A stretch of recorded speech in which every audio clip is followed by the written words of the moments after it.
Em 90 segundos tu não faz nem um miojo, mas eu te ensino as matérias que tu tem até nojo. Então senta aí e começa a quebrar ATP pra ter energia, pra tua mente processar e entender que a probabilidade de você ir bem no Enem tá ligada direto aos meus raps também. Então começa com humanas, só sei que nada sei, mas sei que saí da vida e pra história eu entrei. Se o clima esquenta e tua caneta falhou, fica tranquilo, a esfera dela dilatou com calor. Eu sou flúor com oxigênio, dá pra completar, evoluir melhor que o Darwin poderia imaginar se tinha uma pedra no caminho. Pode crer que eu já chutei absoluto no rap. Eu nasci pra ser rei, crio uma sociedade aos modelos de Durkheim. O mecanismo dela própria é que diz pra onde vai minha inspiração. Thomas Edison dizia: é 1% e o restante o trabalho que fazia. Então senta o rabo aí que eu vou te ensinar. Sometimes rap is the best way to learn, rapá. Eu não compreendo, pero não puedo hacer. É só estudar e ouvir as dicas que eu dou pra você. Confere suas respostas e faz tudo com calma. Manda bem na redação, faz no fundo da alma. Esse é o tópico frasal, ainda tem argumentação. E a resposta pra você eu deixei na conclusão. Se tá nervoso, se acalma pra mandar bem. E se liga nos vídeos que eu te preparo pro Enem. Bem-vindos a mais uma aulinha de Química aqui no Enem. Estamos aí caminhando a agosto, chegando ao segundo semestre do ano e mais próximos do Enem. E a gente está organizando aí agora, é bom você saber em primeira mão, alternando algumas aulas de conteúdo com algumas resoluções de provas e questões bem próximas da prova dos principais assuntos que estão caindo. É provável que em CNC a semana que vem, na outra, a gente já comece a alternar aulas conteudistas com exercícios que nós sempre fazemos, mas também aulas como se fosse uma prova ao vivo. E a gente vai tentar fazer algumas quantidades de provas com vocês para a gente poder cercar mais essas provas que estão vindo e esses modelos diferentes de questões interativas, interdisciplinares, multidisciplinares, que é muito importante analisar de uma forma mais conscienciosa. Hoje, a gente programou trabalhar com as 3 frentes, esperemos conseguir, dentro do nosso tempo, abranger os 3 tópicos pequenos, mas tópicos importantes que a gente vai trabalhar. Da frente 1, parte de Química 1, continuando na parte de funções inorgânicas, vamos trabalhar com a questão das bases e, a partir das bases, observando que a reação de ácidos com bases, chamada de neutralização, gerando sais e água. A princípio, as bases primeiro. As bases são compostos muito comuns no dia a dia em materiais de limpeza, desinfetantes, muito utilizados no contraponto de retirada da acidez. Você pega praticamente todos os remédios antiácidos que você tem no mercado, são usadas bases fracas ou óxidos de caráter básico para eliminar o excesso de acidez estomacal. Quase tudo que nós comemos é ácido. E a eliminação disso, seja um Milanta Plus, um Gelusil-Lac, um Pepsamar, um Colantil, é sempre com bases fracas ou necessariamente óxidos básicos. Sendo assim, o que é uma base em si? As bases são compostos que, ao contrário de ácidos que sofrem ionização e dissociação, são compostos que sofrem apenas dissociação. Porque não esqueça, as bases são eminentemente iônicas e se elas têm estrutura iônica, elas já têm íons na sua estrutura. O que acontece é que quando a base é colocada em água, a água funciona como agente dissociante, fazendo com que necessariamente os íons se separem e boiem como se fosse uma grande piscina essa água. Diferente dos ácidos, que por terem origem molecular, como nós já estudamos, eles sofrem primeiro ionização, que é a formação dos íons, para depois sofrer dissociação, que é a separação de íons. Eminentemente, as bases, sua principal caracterização é a junção de um metal com o íon hidroxila, que é o íon característico da base ou hidróxido, e é aquilo que caracteriza o caráter básico de uma substância. Então, sendo assim, quando você olha lá uma base, a base dela é que em presença de água você vai quebrar essa estrutura produzindo íon sódio e íon hidroxila. Não importa quantas hidroxilas você tenha, mas o que caracteriza a existência de uma base é que em meio aquoso vai haver produção de íons hidroxilas, geralmente quando a gente classificar as bases, você vai ver que o número de hidroxilas que uma base apresenta na sua fórmula é o número de íons hidroxilas que ela libera no seu processo de ionização.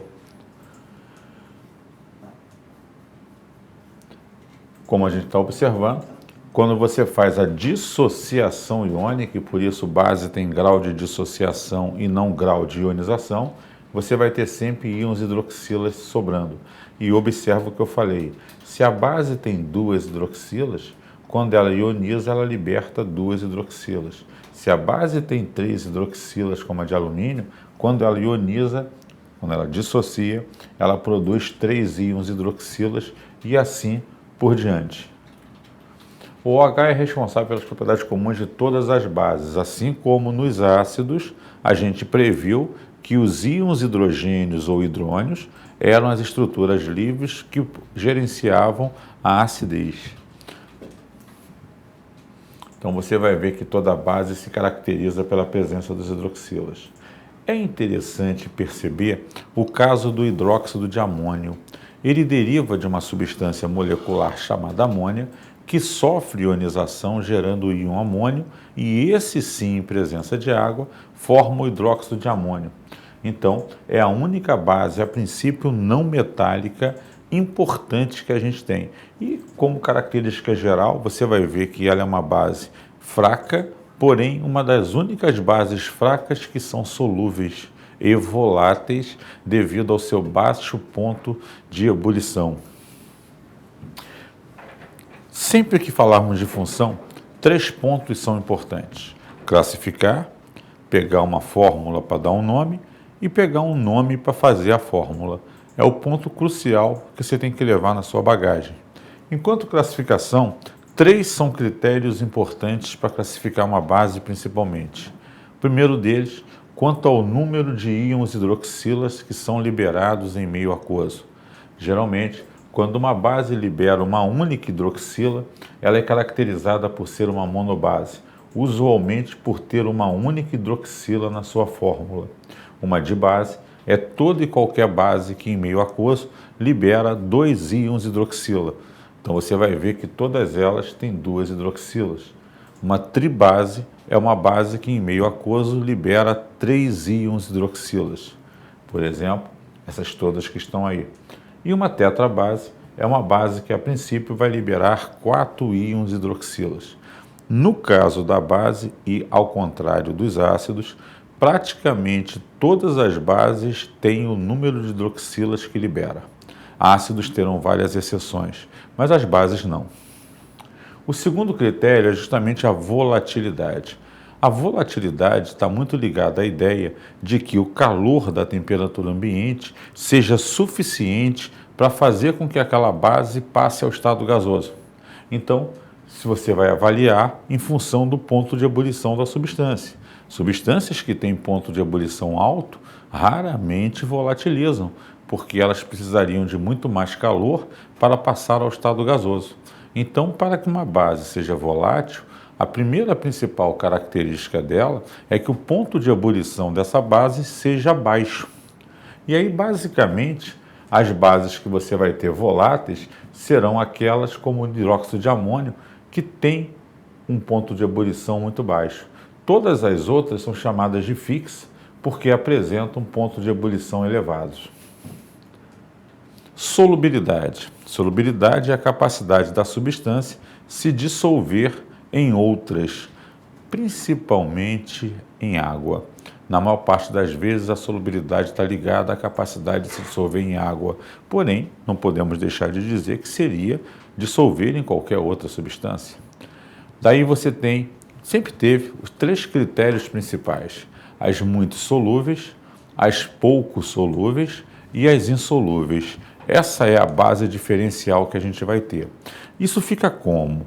A gente geralmente trabalha pelo grau de ionização dessa base, levando ela a se dissolver em maior quantidade ou em menor quantidade.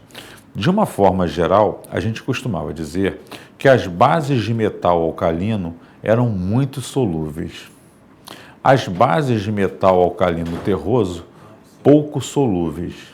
e as demais, em geral, insolúveis. Quando a IUPAC fez uma reformulação, foi aceito, de uma forma geral, que a gente extinguisse a ideia das pouco solúveis, e alguns livros trazem hoje uma dupla classificação apenas em solúveis e insolúveis.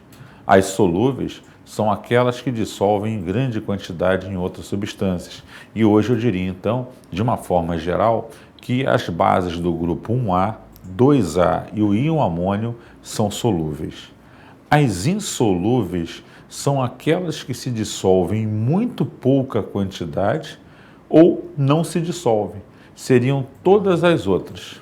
Porém, eu excetuaria das solúveis o magnésio e o berílio, que hoje são considerados basicamente bases insolúveis, sendo exceções à regra de solubilidade. Essa é a vigência mais atual que a gente tem de uma forma geral. Porém, não é errôneo, você acha normalmente essa classificação em 3 partes. Hoje eu passaria as bases de alcalinos terrosos para solúveis, excetuando-se o berílio e magnésio, que eu passaria para insolúvel, fazendo uma atualização desse formato de classificação. Fala, meu diretor! Só avisar o pessoal aí, os alunos aí, para darem F5, dar uma atualizada na página, que o material já está disponível aqui na lateral do vídeo. Então já estamos com o material disponível, fazer uma atualização na página com F5. Isso aqui é um diretor altamente tecnológico. Alguma pergunta ou coisa até aqui? Nada? Então vamos continuar.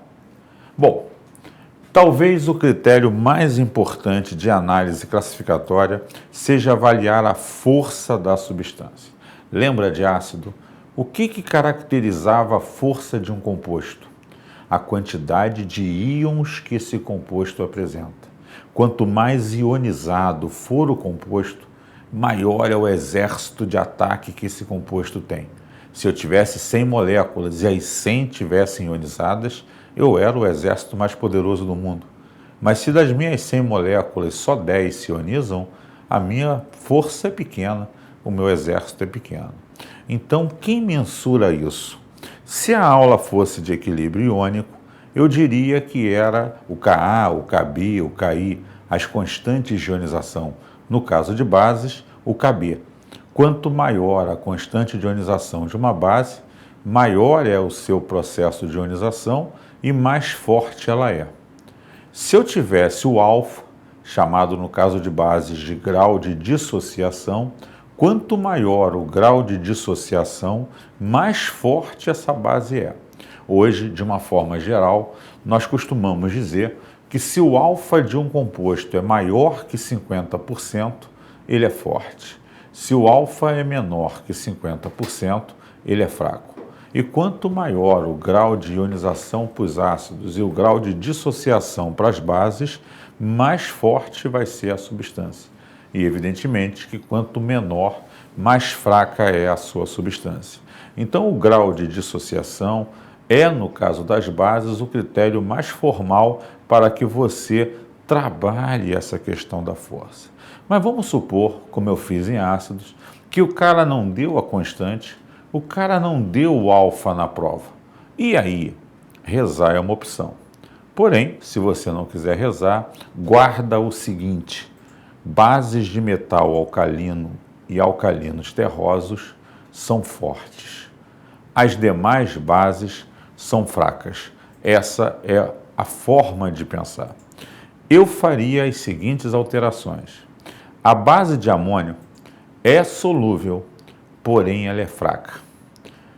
Por que eu disse isso? Porque a maior parte das bases solúveis são bases fortes. O íon amônio é o único que forma uma base solúvel, porém fraca. E passaria para a fraca, assim como eu fiz em solubilidade, as bases de magnésio e berílio, que têm um grau de ionização e dissociação muito baixo e são hoje ditas como bases fracas. Seriam as observações que eu faria acerca, necessariamente, dessa parte de força de substâncias. Talvez a força seja o critério que possa vir a ser mais cobrado, porque ele abrange tanto a ideia das constantes de ionização e do grau de dissociação. Em termos de UERJ e Enem, onde isso veio bem cobrado? Em questões, por exemplo, de neutralização e calagem de solo, de áreas, onde você tem que aplicar alguma coisa sobre o solo, que, por exemplo, se era ácido, tem que ser uma substância básica. E como, por exemplo, num sal, saber se ele é básico ou não? Pela hidrólise salina, verificando se o ácido e a base que deram origem a esse sal são fortes ou fracos. Então essa é uma análise importante, principalmente em questões voltadas para a análise do tipo de substância a se fazer uma neutralização dos solos, ou calagem, como a geografia gosta de trabalhar. Fica atento a isso, que esse é um tema que vira e mexe está caindo aí, uma análise de acidez e basicidade em função do tipo de substância que você tem que adicionar a uma situação problema que ele pode criar na prova. Isso é muito comum. Como eu falei, o hidróxido de magnésio é praticamente insolúvel, por isso eu passei ele do grupo 2A para o lado fraco e para a base insolúvel. O hidróxido de amônio é uma base fraca, mas é solúvel. A única base molecular que você tem, que é justamente o hidróxido de amônio, uma base não metálica, como a gente falou no início. Então são detalhes importantes que fazem diferença quando se analisa uma base. Na questão nomenclatura, você vai fazer como qualquer outro composto, ao montar uma fórmula, o cátion na frente e o ânion atrás. No caso da nomenclatura, a base estrutural de um nome é invertida. Você trabalha a parte negativa primeiro, óxido, hidróxido, e no final a parte positiva. Então, normalmente, no caso das bases, você vai verificar se o elemento formador da base tem NOx fixo ou NOx variado. Se o NOx é fixo, você vai usar hidróxido, a preposição de e o nome do elemento. Hidróxido de sódio, hidróxido de zinco, hidróxido de alumínio, hidróxido de bário. Todos esses elementos, grupo 1A, grupo 2A, o alumínio, o zinco, têm NOx fixos. Então é sempre fazer dessa forma o nome. Por outro lado, alguns metais particulares, como por exemplo ferro, níquel e cobalto, que pode ser 2 ou 3, estanho, chumbo e titânio, que podem ser 2 e 4, cobre e mercúrio, que podem ser 1 e 2, podem apresentar dois tipos de compostos, no caso hidróxidos, onde o seu NOx é maior ou menor. A notação mais antiga pede que a gente use o hidróxido, a preposição de, o nome do elemento, e faça a referência ao NOx, colocando esse NOx em algarismos romanos. Então, por exemplo, eu sei que o ferro pode ser mais 3 ou mais 2. Onde ele é mais 3, eu vou colocar hidróxido de ferro 3. Onde ele é mais 2, hidróxido de ferro 2. Da mesma forma, cobre e mercúrio podem ser mais 1 ou mais 2. Onde ele é mais 1, eu vou chamar hidróxido de cobre 1. Onde ele é mais 2, hidróxido de cobre 2. A nomenclatura mais atual trabalha a variação do NOx usando sufixos, no caso, oso e ico. Os mesmos sufixos que você viu em ácidos, os mesmos sufixos de óxidos. Oso para o menor NOx, ico para o maior NOx. Então, usando o mesmo exemplo, onde o ferro é mais 3, ele tem o seu maior NOx. Então, hidróxido, nome do elemento ferro, com a terminação ico, férrico. Onde ele é mais 2, hidróxido, nome do elemento ferro, com a terminação oso, ferroso. Da mesma forma, o cobre, onde ele tem o seu menor NOx, cuproso, porque deriva da palavra cuprium. E onde tem o seu maior NOx, cúprico. O interessante é você necessariamente perceber que no caso de bases, esse número que aparece do lado do OH é sempre o número de oxidação do elemento formador da base. Por isso, quando o inverso ocorrer e você formular bases, basta sempre colocar o cátion na frente, a hidroxila atrás e trocar esses números. Na prática, o que você vai ver é que o único número que aparecerá na fórmula, já que a hidroxila é sempre -1, é a carga do teu cátion. Então, se é o hidróxido de alumínio e eu sei que o alumínio é mais 3, AlOH3. Se eu tenho hidróxido de cálcio, eu sei que o cálcio é mais 2, CaOH2. Essa é a base geral que você vai ter sempre quando formular uma base. Base é tranquilinho, bem direto. Alguns complementos, uma vez visto ácidos, é interessante notar que hoje você tem alguns pigmentos tirados da natureza, sejam de flores, de vegetais, de alguns legumes, onde a gente entende que em meio ácido eles adquirem uma determinada cor e em meio básico outra. Isso serve muito em laboratório para que a gente possa testar quem são as soluções de caráter ácido, quem são as soluções de caráter básico. Ultimamente a gente faz muito isso, até nos processos lá da fisicoquímica de titulação, para saber quando a neutralização começou a acontecer e determinar ou dosar a concentração de substâncias. Então, os indicadores ácido-base têm essa função, tá? Normalmente, a gente tem muitos deles, alguns dos mais utilizados, o tornassol, papel, impregnado em papel, indicador, que azul ele é básico, vermelho ele é ácido. Normalmente, esse papel é feito nas duas cores. Quando você usa o tornassol azul, se você molha ele numa solução e continua azul, é porque ela é básica. Se passa vermelho, é porque a solução é ácida. Da mesma forma, o vermelho, se continuar vermelho, é ácido, se passar azul, é básico. A fenolftaleína, que é uma solução incolor, que você usa normalmente, o alaranjado de metila, o azul de bromotimol. Então, são os indicadores, a cor que eles apresentam em ácido e básico. Basicamente, você tem uma solução que você não sabe o caráter. Pega, por exemplo, a fenolftaleína e pinga. Se continuar incolor, é porque aquela solução é ácida. Se passar a rosa, é porque aquela solução é básica.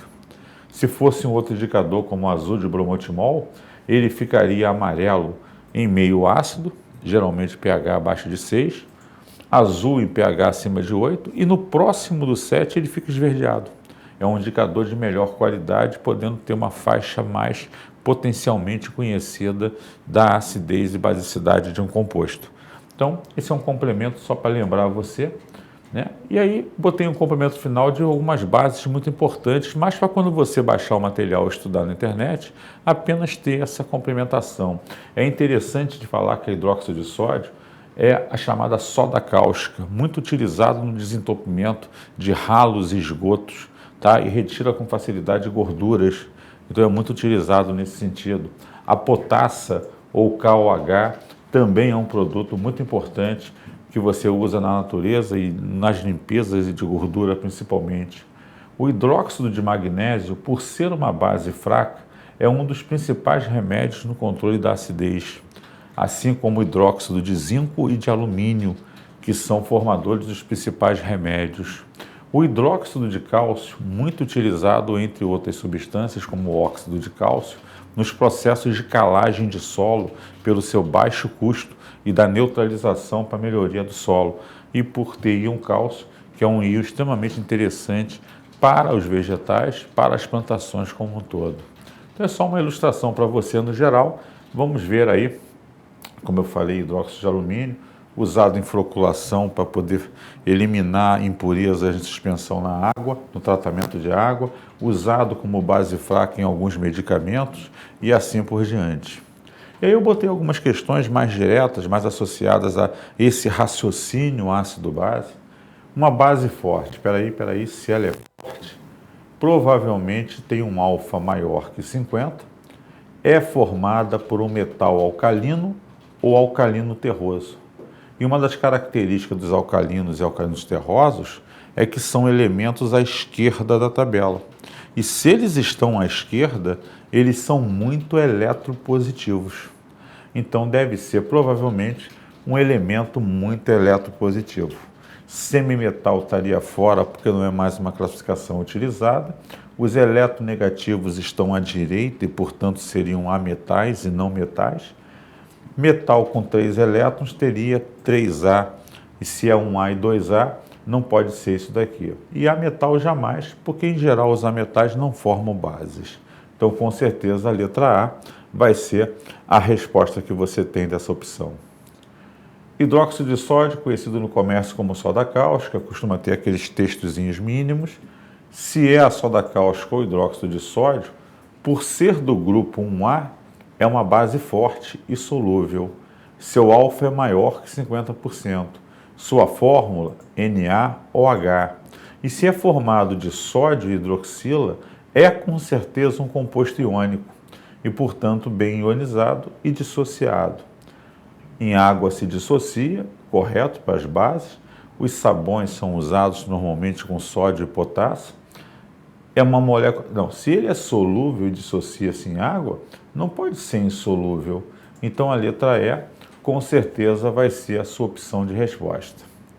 Coloquei uma discursiva que é interessante para que você perceba a caracterização em função de metais e ametais. Quando ele coloca enxofre, pelo enxofre ser um ametal, isso é um clássico, esse ametal, ao entrar em combustão, ele vai formar um óxido de enxofre. Da mesma forma, quando o magnésio no outro tubo entrar em combustão, ele vai formar o óxido de magnésio. Mas como o magnésio é um metal mais 2, esse é um óxido básico. Como o enxofre é um ametal, esse é um óxido ácido. Em seguida, ele pega os dois óxidos e adiciona água. Se você adicionou água a um óxido ácido, você produziu um ácido. Se você jogou água em um óxido básico, você produziu uma base. Então, se aqui tem uma base, quando você colocar um papel de tornassol, ele vai ficar azul. E quando você tem um ácido, ao adicionar um papel de tornassol, ele vai ficar vermelho, que é o que ele fala, confirmando a questão da acidez e da basicidade. E, finalmente, o que você vai fazer? Misturar os dois tubos. E aí, quando você misturar, uma neutralização vai acontecer entre o ácido do enxofre e a base de magnésio, produzindo, com certeza, um sal e água. Então, a dissecação do enunciado é essa. Por um lado, o enxofre vai formar um óxido na queima e, em presença de água, um ácido. O magnésio vai formar um óxido que, em presença de água, gera uma base. Então, na letra B, ele vai pegar esse ácido e essa base e vai neutralizar, eliminar os hidrogênios do ácido, eliminar as hidroxilas da base, formando um sal, e hidrogênio e hidroxila formando água. Como ele só queria equacionar as reações, essas são as normais reações que vão acontecer aqui. Num recipiente contendo uma substância A, foi adicionado gota de fenolftaleína. Vamos lembrar? A fenolftaleína, se incolor, é um ácido. Se rosa, é uma base, dando uma coloração rosa. Então, a substância A é uma base. Adicionando numa substância B em A, a solução ficou incolor.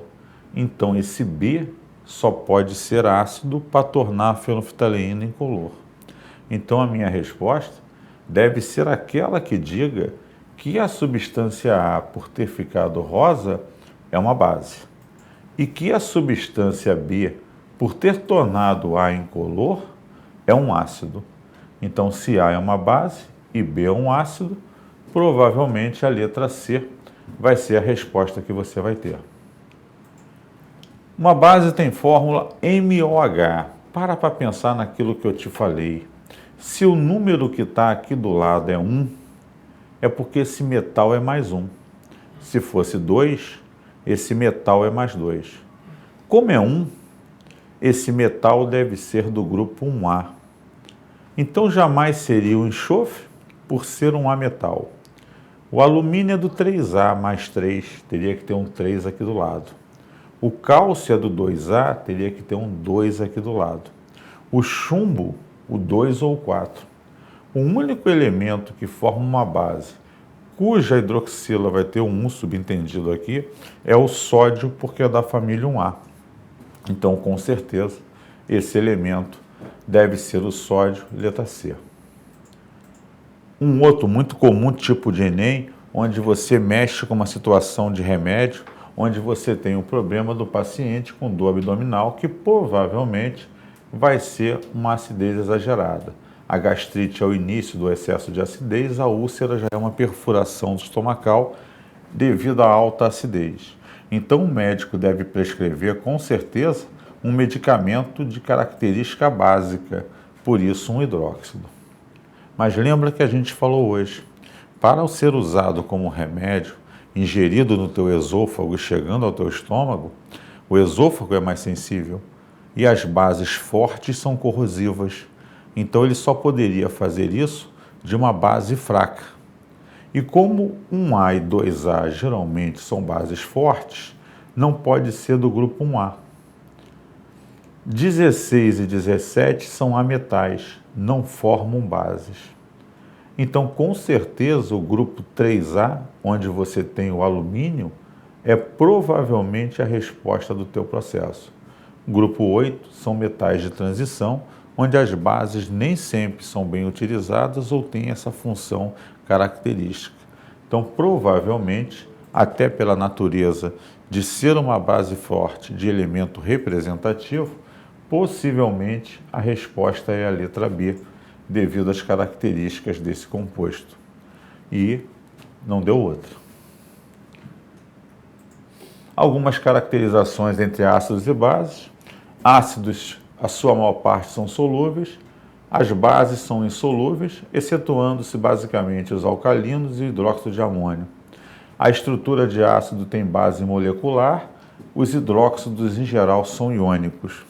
A condutibilidade elétrica só conduzem em solução aquosa porque é quando sofrem ionização e dissociação, conduzem em geral porque eles são iônicos. Ação em indicadores. Ácidos e base mudam de cor certas substâncias devido a serem indicadores que em determinado meio alteram sua cor. Tanto o ácido quanto a base fazem essa alteração. Ação recíproca. Quando se junta um ácido e uma base, irá haver uma neutralização, gerando uma substância de caráter neutro chamada sal e a água como eliminação do hidrogênio e da hidroxila desse ácido. Sendo assim, se você tem o suco gástrico e ele é relativamente ácido, porque a base dele é HCl, o que você faz para eliminar o excesso é jogar uma substância de caráter básico. Mas como eu te falei, não pode ser uma base forte, porque ele é corrosivo. Um sal neutro, jamais. Água não vai fazer, só diluir. E uma solução concentrada de ácido, tu morre de uma vez. A única possibilidade é uma base fraca, geralmente de zinco ou alumínio ou magnésio. A urtiga é o genérico de uma planta da família das urticáceas, cujas folhas são cobertas pelos finos, dos quais liberam o ácido fórmico. Opa! Se libera um ácido sobre a minha pele, para eliminar esse excesso de acidez, tem que usar uma substância de caráter básico. Vinagre é um ácido. O sal é neutro. O óleo, por ser apolar, não caracterizaria nenhuma ação aqui.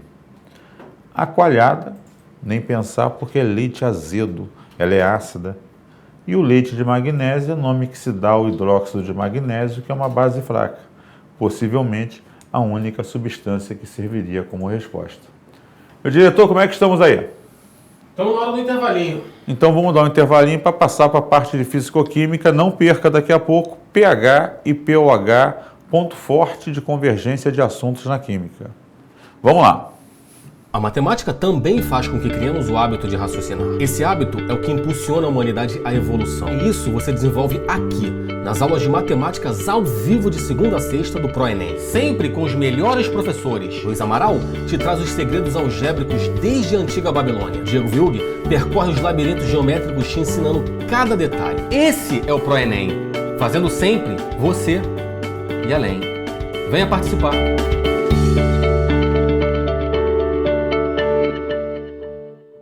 E aí, galera? Precisando de um empurrãozinho nos estudos? Cansado de tentar e não entender aquele exercício? Nós aqui no ProEnem temos os melhores professores à sua disposição. Tudo no alcance das suas mãos. Aqui na internet. Com uma agenda repleta de horários. Pra você escolher! Além, é claro, de aulas particulares. Não deixe de dar aquele up nos seus estudos. Venha para a Monitoria ProEnem, a sua chance de se dar bem.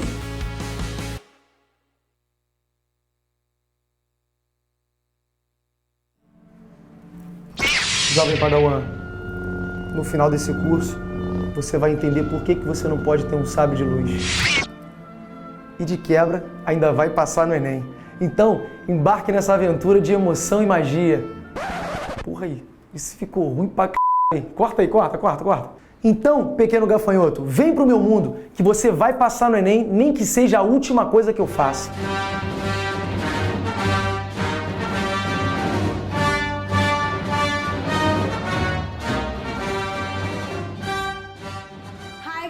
Well, how are you doing? Now I'm your English teacher. My name is Marceli, and choosing English, you won't... Yo soy Carlón de Español, estoy acá para enseñarles el español. What are you doing here? ¿Qué cosa es esa de las personas hablar en que el español es más importante? No es más Get out of my importante, classroom. el español es más importante. English is important, Voy a guys. enseñarles los artículos determinantes, los artículos I'm going to indeterminantes, teach you verb tratamiento formal, false tratamiento informal. Chega, Carlão!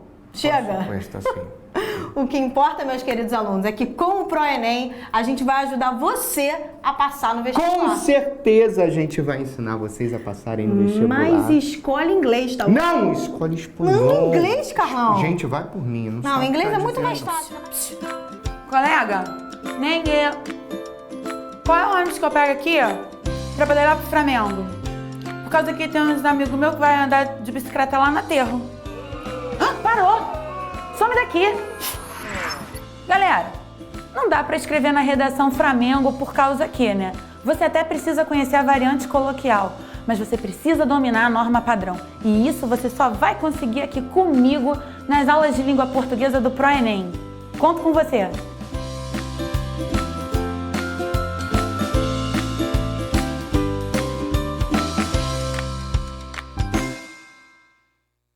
Olá, candidato. Quer descobrir os segredos do mundo e suas curiosidades? E por que não sobre o universo? Desde os primórdios da humanidade,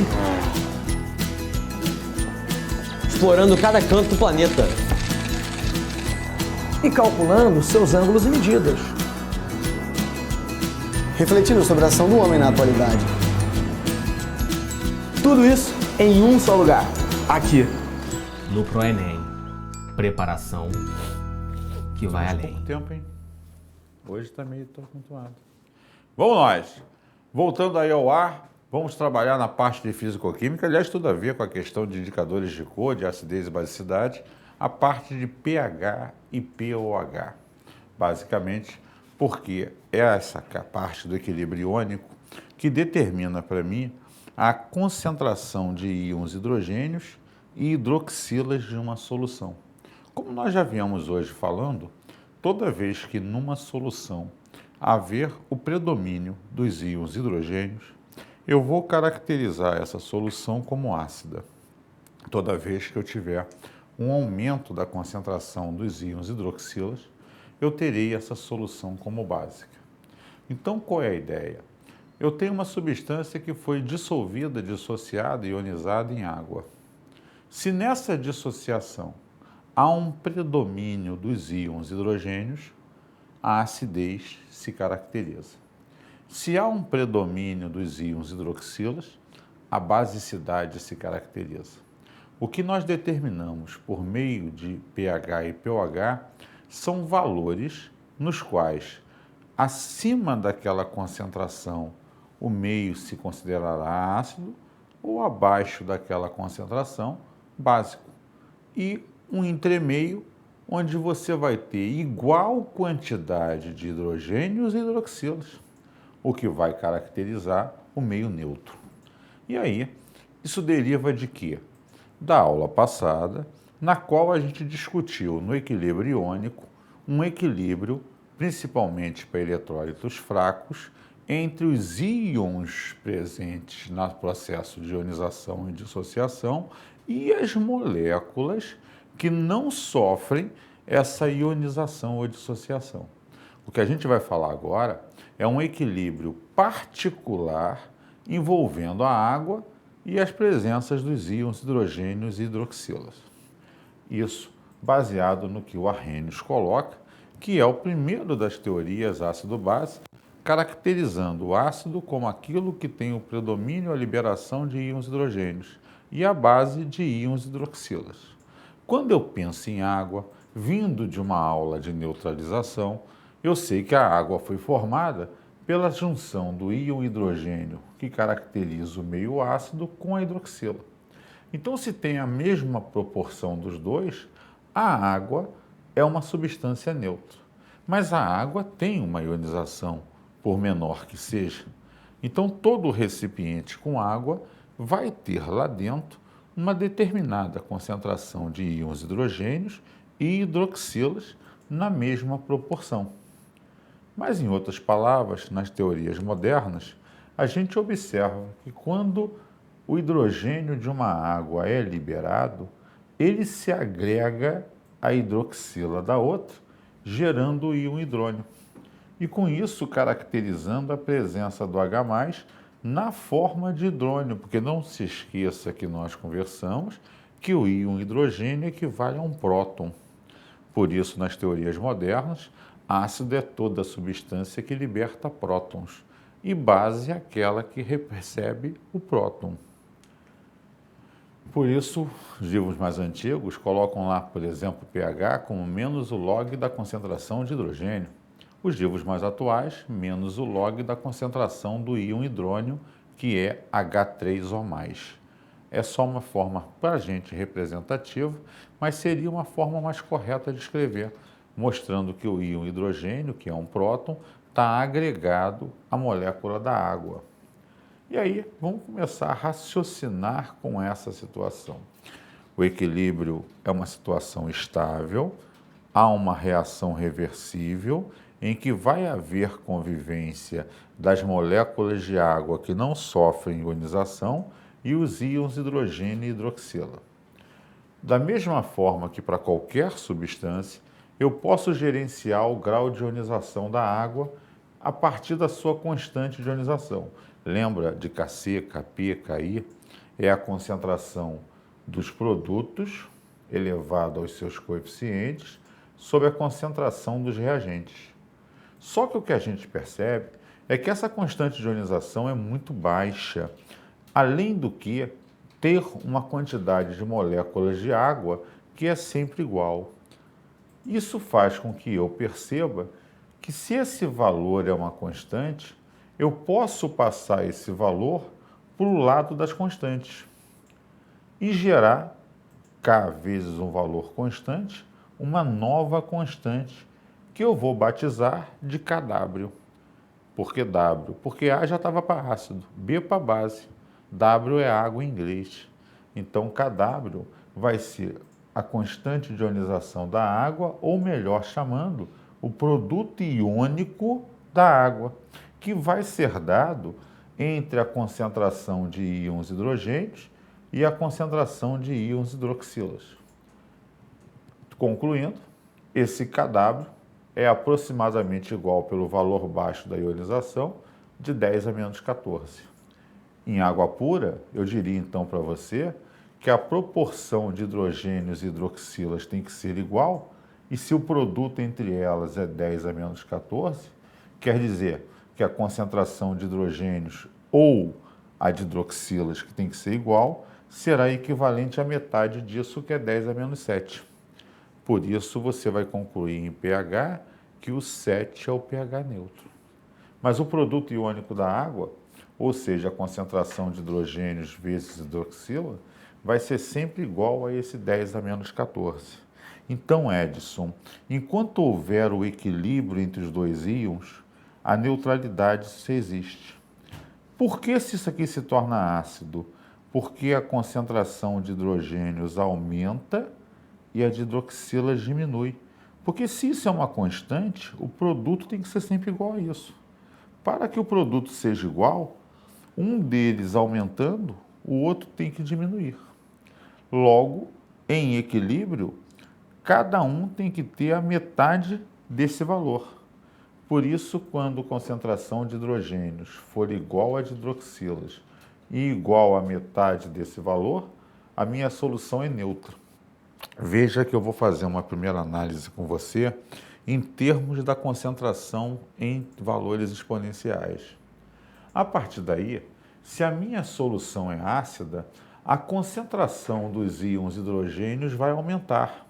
Se a concentração dos hidrogênios vai aumentar, a concentração das hidroxilas vai ficar menor. Então, a minha solução se tornará ácida quando a concentração de hidrogênios for maior que 10 a menos 7. É isso que eu vou verificar para garantir que necessariamente aquilo seja ácido. Ao adicionar uma substância como HCl em água, e o efeito do íon comum faz com que eu aumente a concentração de hidrogênios, deslocando esse equilíbrio aí. O que me leva a diminuir a concentração de hidroxilas, porque eu estou deslocando no sentido da água.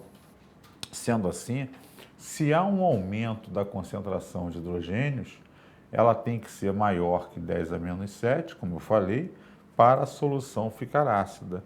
Mas lembra que é um produto? Se a concentração dos íons hidrogênios fica maior, a de hidroxilas fica menor. Então, quanto maior a de hidrogênios e menor a de hidroxilas, mais ácido eu vou ter.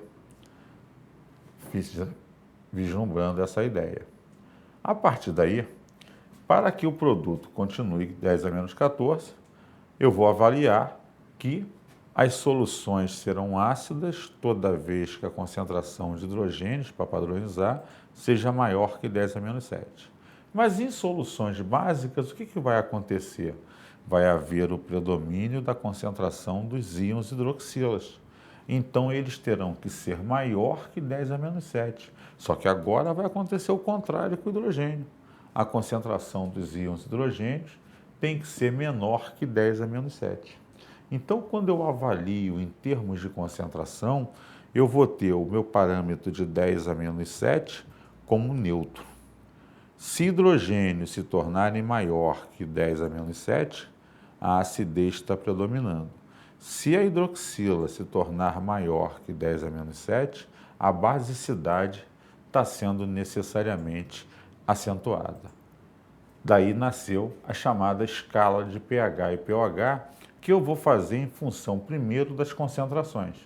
Se o 10 a menos 7 é neutro, observa que quanto maior, e como o número é negativo, 10 a menos 6, a menos 5, a menos 4, mais ácido eu vou estar na minha solução.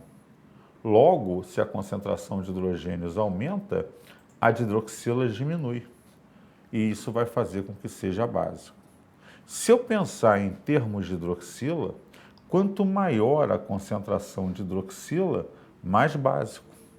Quanto menor a concentração de hidroxilas, mais ácido. Por isso, essa faixa tem soluções ácidas, essa faixa tem soluções básicas.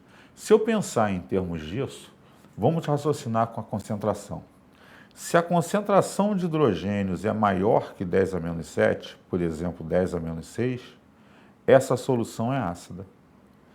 10 a menos 5 é maior que 10 a menos 7, então isso é ácido. 10 a menos 7 é neutro, porque é igual a de hidroxila. E 10 a menos 8 é uma concentração de hidrogênios menor que 10 a menos 7. Isso então é básico. Como a única que tem uma solução básica é a 2, a letra B é a sua resposta. Veja que eu ainda não estou entrando na questão do logaritmo e de tornar a concentração um número inteiro e positivo, mas sim trabalhando com a própria concentração, analisando nas suas faixas que meio vai ser ácido, que meio vai ser básico e que meio vai ser neutro. Para diminuir a acidez de uma solução aquosa, vamos acrescentar o quê? Ora, se eu quero diminuir a acidez, eu devo eliminar hidrogênio colocando hidroxila. Então eu vou escolher uma substância que seja rica em íons hidroxilas. O vinagre é o ácido etanóico em solução, não serve. Limão é rico em ácido cítrico. O ácido muriático, HCl, é um ácido forte. Sal de cozinha é uma substância neutra. A única substância das citadas de caráter básico que eliminaria parte da acidez é o amoníaco. Provavelmente a letra C é a sua resposta dessa questão. Agora vamos entrar no conceito matemático de pH e pOH, do potencial hidrogênio iônico e do potencial hidroxilo iônico. O Sonrense teve um grande problema. Ele tinha toda a análise de concentração, que é o valor químico do processo. Só que trabalhar com um número exponencial 10 a menos 7, 0,00000001, é muito complexo. Mas qual é a função inversa da exponencial? O logaritmo. E ele, podendo então usar o logaritmo, ele conseguiria trazer esse número exponencial e pequeno para um número inteiro e positivo. Então ele aplicou o cologaritmo na concentração dos íons para que ele pudesse, matematicamente falando, transformar aquele número extremamente pequeno num número bem maior e inteiro. Para o conhecimento mais leigo, seria fantástico o cara que vai tratar a tua piscina trabalhar numa faixa de 1 a 14 e não numa exponencial. Ele não precisa entender tanto de química para trabalhar. Então, solucionava bem e trabalhava-se de uma forma bem geral, bem tranquila com isso. Então, o que ele fez? No momento que ele aplicasse o log na concentração de hidrogênio e hidroxila, como tem uma exponencial com um expoente negativo, eu teria um pH e um pOH negativo.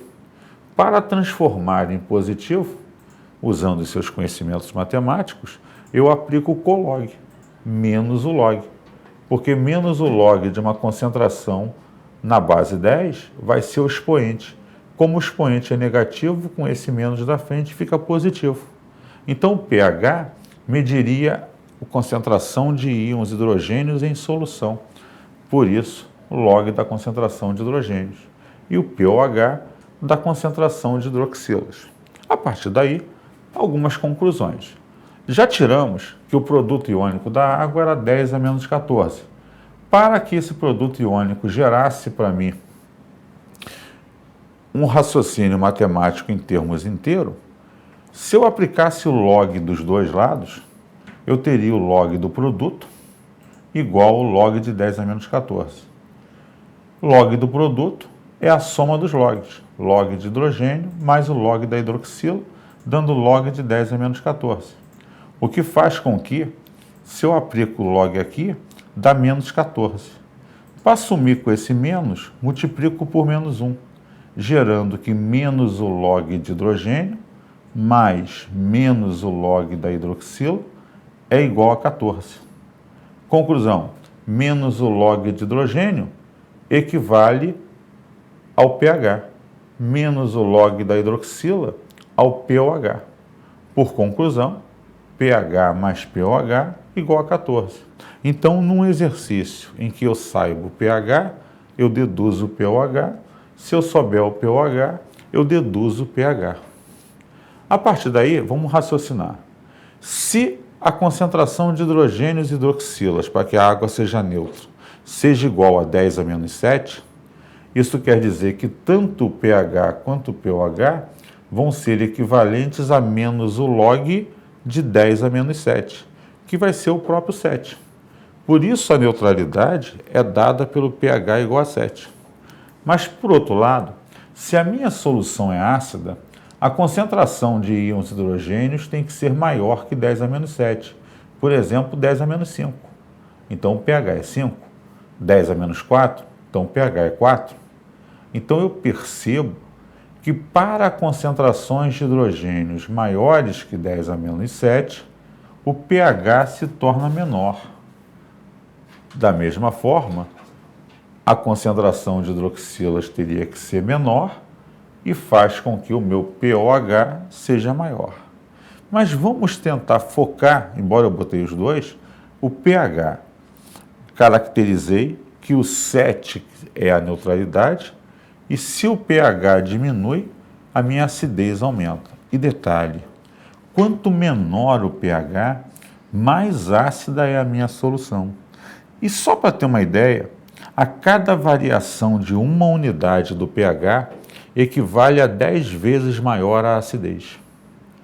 Por outro lado, numa solução básica, a concentração de hidrogênios tem que ser menor que 10 a menos 7, porque a de hidroxilas é maior.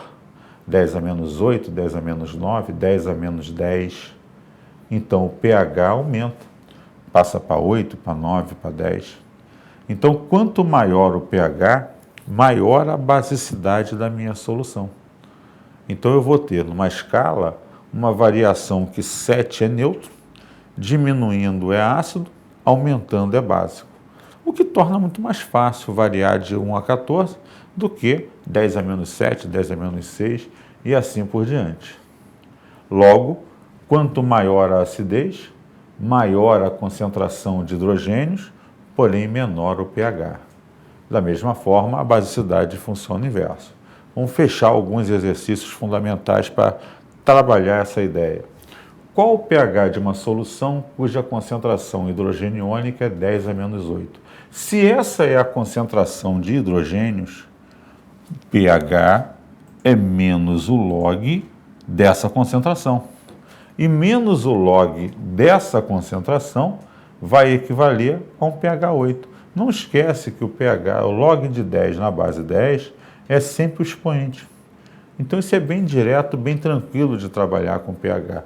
E se o pH é 8, está acima de 7. Então essa solução é básica. É essa a ideia de análise que a gente tem que ter.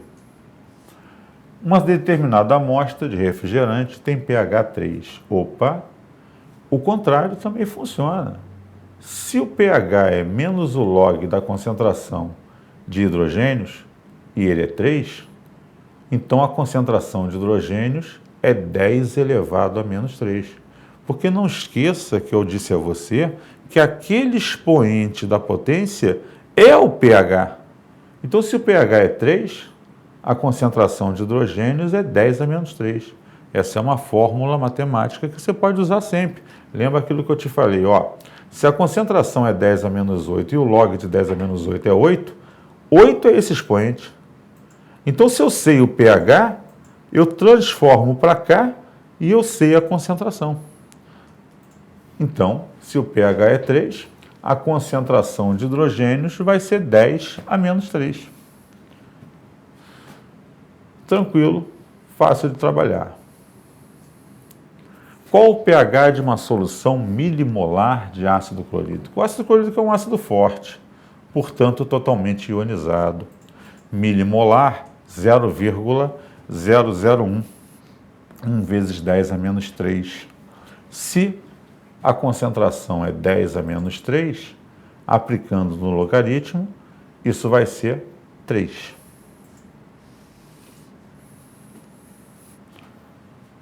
Bem matemático, bem tranquilo. A concentração hidrogeniônica do suco de limão é 10 a menos 2. Então, se eu pegar um refresco que tenha 30 mililitros dessa concentração e acrescentar água para 300, opa, primeiro está havendo uma diluição. Vamos pensar rápido e rasteiro pelo que nós aprendemos até aqui? Se você tem 30 e vai acrescentar água até ter 300, você aumentou o volume em 10 vezes. Se você aumentou o volume em 10 vezes, o que nós aprendemos sobre diluição? Concentração e volume são inversamente proporcionais. Então, se o volume aumentou em 10 vezes, a concentração diminui em 10 vezes. Ela vai passar de 10 a menos 2 para 10 a menos 3. E se ela for 10 a menos 3, o log da concentração de 10 a menos 3 vai ser 3. Olha como é fácil trabalhar com isso. É só acompanhar o raciocínio. Agora vamos ver a questão. Suco de limão vai ser diluído de 30 para 300. Então eu sei que molaridade vezes volume inicial tem que ser igual a molaridade vezes volume final.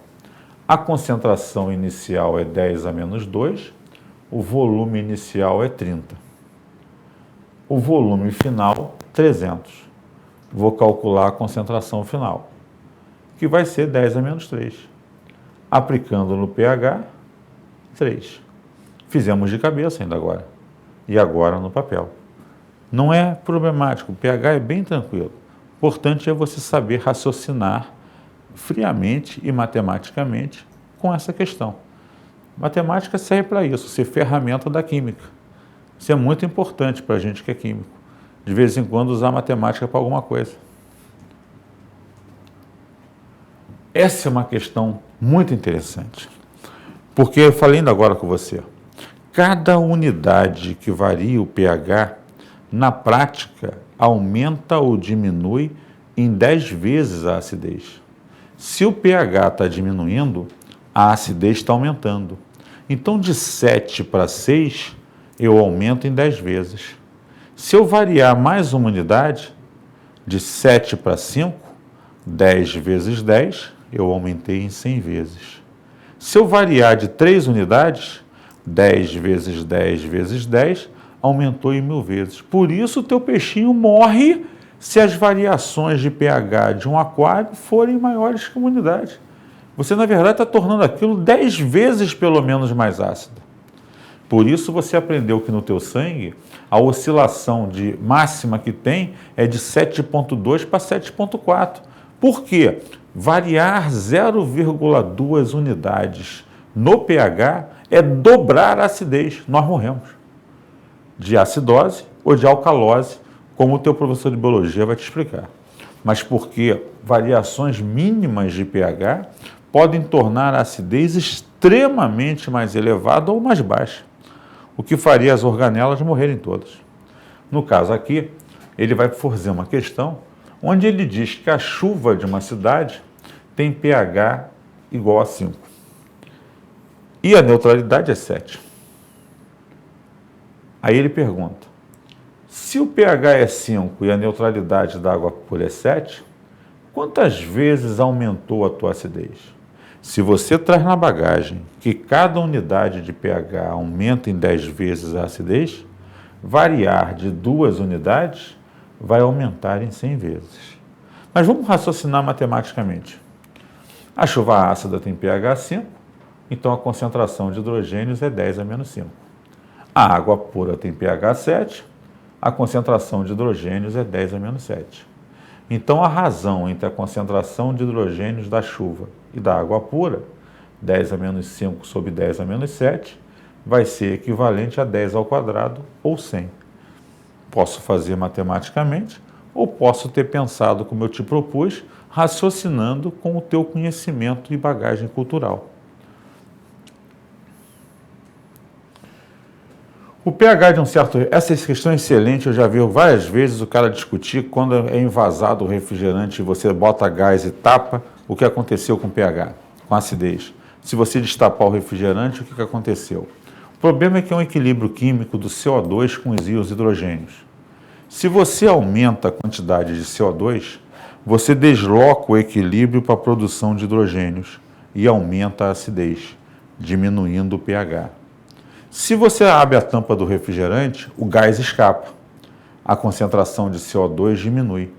Você desloca do hidrogênio para fabricar mais CO2. Você diminui a acidez e aumenta o pH. Mas como o refrigerante continua ácido, com certeza não vai ser nada acima de 7, nem 7. Tem que estar abaixo de 7.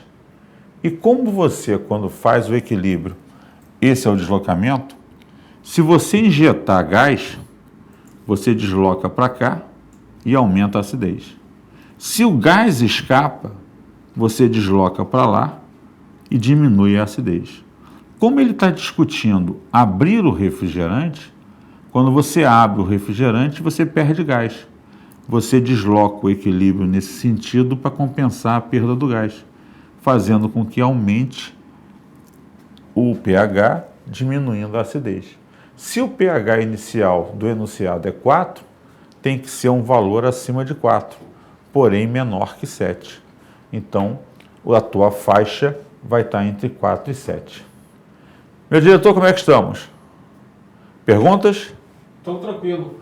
Então, paramos nessa questãozinha e, mais uma vez, eu estou empurrando a aula de isomeria ótica para fechar a isomeria para o nosso próximo encontro. Vou pedir para inverter e vamos começar por ela, porque ela está ficando aí encruada. Um grande abraço, boa semana. Treina pH e pOH, porque acidez e basicidade é um assunto forte. A gente está para entrar agora na Química 1 em estequiometria e relações numéricas, que é outro ponto de todo ano do Enem. Não percam nossas aulas, fiquem firmes e fortes, que a gente vai chegar lá e a sua vaga, com certeza, vai ser conquistada. Um grande abraço e até uma próxima oportunidade.